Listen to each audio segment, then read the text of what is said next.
प्रिय व्यूअर नमस्कार। आज हम लोग इस वीडियो के माध्यम से यह जानेंगे कि वसीयत के आधार पर अगर हम दाखिल खारिज कराने जाते हैं तो ऐसी दशा में हमें कौन कौन से डॉक्यूमेंट की जरूरत पड़ती है, वसीयत में प्रोवेट की कितनी आवश्यकता है, प्रोवेट क्या है, प्रोवेट के नहीं रहने पर वसीयत के आधार पर दाखिल खारिज क्यों अस्वीकृत हो जाता है, इसके बारे में आइए हम समझते हैं।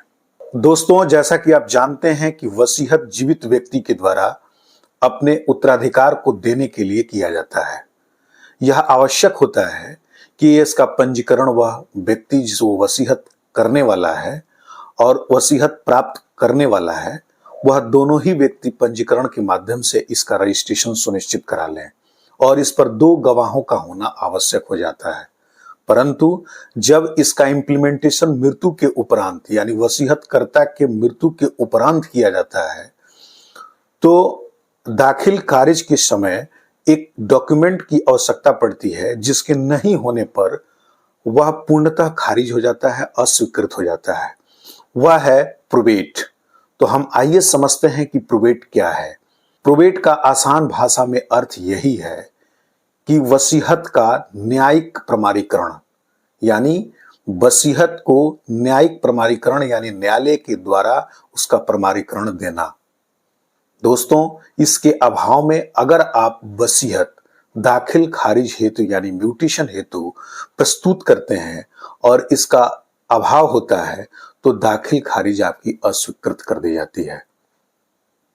प्रोवेट के लिए आवश्यक है कि व्यक्ति के मृत्यु के उपरांत इन पंजीकरण, जिसका पंजीकरण वसीयत के माध्यम से हुआ है, वह कागजात और उसके साथ साथ मृत्यु प्रमाण पत्र लगा करके आप सिविल न्यायालय में यानी व्यवहार न्यायालय में इसे प्रस्तुत करें।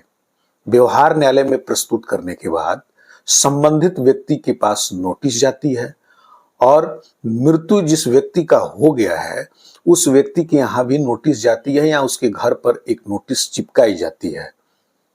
साथ ही साथ इसे समाचार पत्रों में भी प्रकाशित किया जाता है।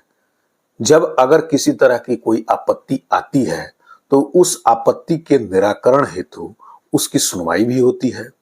परंतु आपत्ति नहीं आने पर इस वसीयत का प्रमाणीकरण न्यायालय द्वारा प्रदान कर दिया जाता है और यह प्रमाणीकरण ही प्रोवेट कहलाता है। इस प्रोवेट के सर्टिफिकेट के प्राप्त हो जाने के बाद अब आप दाखिल खारिज वसीयत के आधार पर आसानी से करा पाते हैं। दाखिल खारिज के समय में जब ये प्रोवेट का डॉक्यूमेंट आप प्रस्तुत करते हैं तो ऐसी दशा में राजस्व विभाग को यह संतुष्ट हो जाता है कि यह जो दाखिल खारिज हम करने जा रहे हैं और वसीयत का जो इसका आधार है वह पूर्णतः सही है और इसका न्यायिक प्रमाणीकरण मिल चुका है, इसमें किसी भी प्रकार की कोई आपत्ति नहीं है। तो दोस्तों, वसीयत के आधार पर दाखिल खारिज कराए जाने के लिए यह आवश्यक है कि आपके पास प्रोवेट का सर्टिफिकेट हो यानी प्रोवेट हो। तो सबसे पहले आप जब वसीयत हो जाता है और संबंधित व्यक्ति की मृत्यु हो जाती है तो ऐसे दशा में आप प्रोवेट का सर्टिफिकेट सिविल न्यायालय से जरूर लें और तत्पश्चात ही आप ऑनलाइन म्यूटेशन हेतु आवेदन प्रस्तुत करें, अन्यथा की स्थिति में आपके आवेदन अस्वीकृत हो जाते हैं। दोस्तों, यह वीडियो आपको कैसी लगी? अगर अच्छी लगी हो तो इसे लाइक कीजिए, शेयर कर दीजिए और किसी भी तरह की दुविधा अगर आपके दिमाग में हो तो कमेंट में निश्चित पूछिए, मैं उसका उत्तर त्वरित देता हूं। मेरे चैनल को सब्सक्राइब करना बिल्कुल ही मत भूलिए।